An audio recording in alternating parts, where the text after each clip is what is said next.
वहाँ संजोग से मैं और नरेंद्र भाई एक ही कक्ष में 30 दिन रहे और अपने साथ साथ समय बिताया। हताश और निराश होता तो इस मुकाम पर नहीं होता।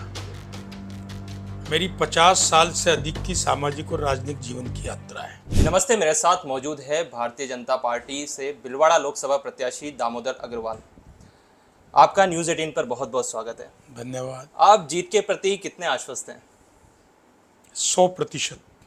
आपके सामने डॉक्टर सीपी जोशी हैं, जो कांग्रेस के वरिष्ठ नेता हैं, विधायक रह चुके हैं, कई बार सांसद रह चुके हैं। उनको कितनी बड़ी चुनौती मानते हैं आप? मैं सीपी जोशी साहब का बहुत सम्मान करता हूँ। वो वाकई वरिष्ठ नेता हैं।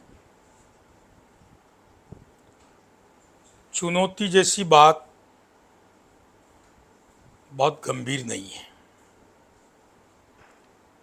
हिंदुस्तान की आवाम ने नरेंद्र भाई मोदी को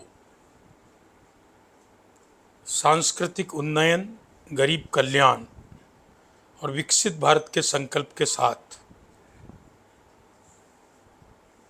पुनः तीसरी बार प्रधानमंत्री बनाने का निर्णय कर रखा है। दामोदर जी, आपका राजनीतिक जो कार्यकाल है काफ़ी 45 वर्ष के ऊपर ही है लगभग, और आपने संगठन में भी काफ़ी कार्य किया है। तो कभी लगा कि टिकट मुझे विधायक का चाहिए, सांसद का चाहिए, या कभी मतलब कश्मकश ऐसी लगी कि यार इस बार तो मुझे दावेदारी करनी है? कभी कभी निराशा भी आ जाती है सामने, तो कभी आप हताश और निराश हुए हैं कभी?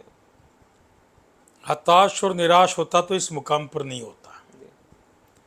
मेरी 50 साल से अधिक की सामाजिक और राजनीतिक जीवन की यात्रा है। हमने राष्ट्रीय स्वयंसेवक संघ से इस विचार को जीना प्रारंभ किया है। उस जमाने में न संघ का बहुत प्रभाव था, न इस विचारधारा का बहुत प्रभाव था, लेकिन इस विचारधारा में राष्ट्रभक्ति का, राष्ट्रवाद का आकर्षण था। तो हमने वैचारिक प्रतिबद्ध कार्यकर्ता के रूप में अपना काम किया है, और मैंने तो कभी सोचा भी नहीं कि मैं लोकसभा का सदस्य भी बन सकता हूँ। ये तो पार्टी की ही कृपा है।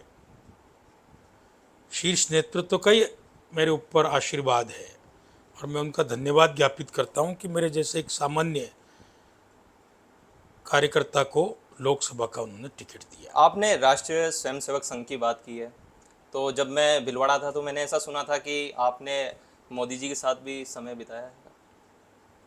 बहुत पुरानी बात है। जी। 46 years ago in 1978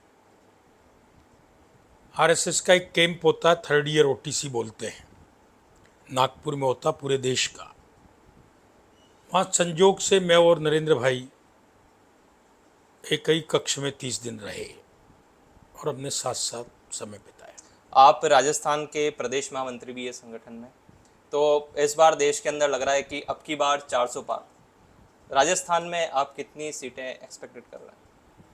अब राजस्थान में 25 ही सीट है, इसलिए 26 तो हम दे नहीं सकते हैं। 25 से 25 सीट प्रचंड बहुमत से नरेंद्र भाई के नेतृत्व वाली पार्टी को मिलेगी। कुछ मीडिया रिपोर्ट्स और कहा जा सकता है एक फलोदी सट्टा बाजार है जो राजस्थान के अंदर भी और देश के अंदर भी काफ़ी कहते हैं कि उसका आकलन कहीं ना कहीं सटीक माना जा सकता है, कहते हैं ऐसा।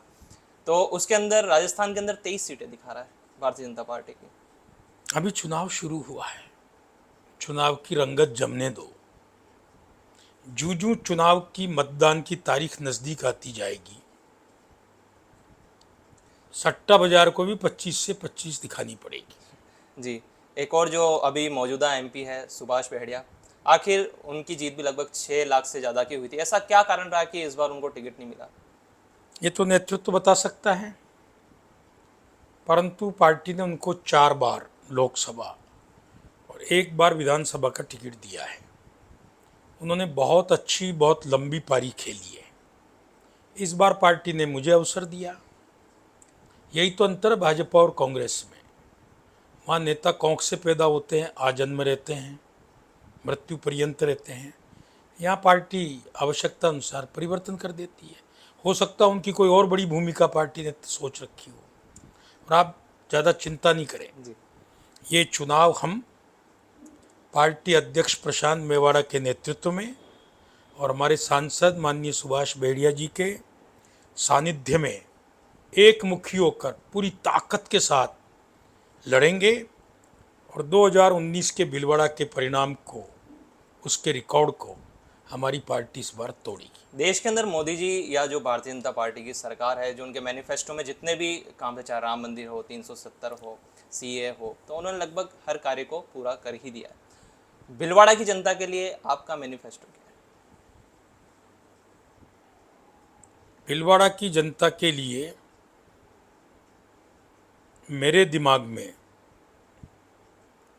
ये बात है कि जब 2047 में हम आज़ादी की 100वीं वर्षगांठ मनाएंगे, उस समय भीलवाड़ा की आबादी क्या होगी, आवश्यकता क्या होगी, क्या इंफ्रास्ट्रक्चर की ज़रूरत होगी, बदलती हुई जीवन शैली में किन बातों की और आवश्यकता होगी, उसका मूल्यांकन करके 2047 में विकसित भीलवाड़ा बने, इसके लिए air connectivity, rail connectivity, road connectivity, infrastructure development, बिजली और पानी जैसी सुलभ उपलब्धि, शिक्षा और चिकित्सा के उच्च तकनीक के संस्थान, यहाँ तक कि एम्स, और भीलवाड़ा चूँकि टेक्सटाइल सिटी है तो यहाँ टेक्सटाइल पार्क की स्थापना, और सबसे बड़ी बात, हमारी 8 विधानसभा के ग्रामीण अंचल में रोजगार सबसे बड़ी समस्या मानता हूँ। तो कैसे रोजगार का सृजन हो सकता है, उसके लिए कौन सी बड़ी इंडस्ट्रीज आ सकती हैं और क्या समाधान हो सकता है, इस दिशा में मैं काम करूँगा। और मैं आपके चैनल के माध्यम से एक बात कहना चाहता हूँ कि मेरा प्रयास ये होगा, आने वाले 5 साल का विकास आने वाली पीढ़ियाँ याद रखें। दामोदर जी, राजनीति से थोड़ा इतर क्वेश्चन पूछना चाहता हूँ मैं, थोड़ा हल्का फुल्का।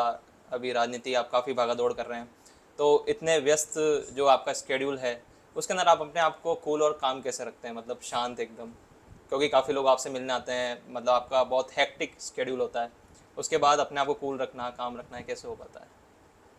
पॉलिटिक्स में आदमी घुड़ता घुड़ता महादेव बन जाता है, जी और हमारा रोज का ही पब्लिक डीलिंग का काम है, जी। तो थोड़ा कठिन तो है, परंतु कर लेते हैं ईश्वर की कृपा से। और जब लोगों का प्यार मिलता है, सम्मान मिलता है, उनकी हमारे प्रति एक भावना मिलती है, श्रद्धा मिलती है, सारी थकान मिट जाती है। तो ये थे हमारे साथ भीलवाड़ा भारतीय जनता पार्टी के लोकसभा प्रत्याशी दामोदर अग्रवाल। हर्षित जोशी, न्यूज़ 18 इंडिया।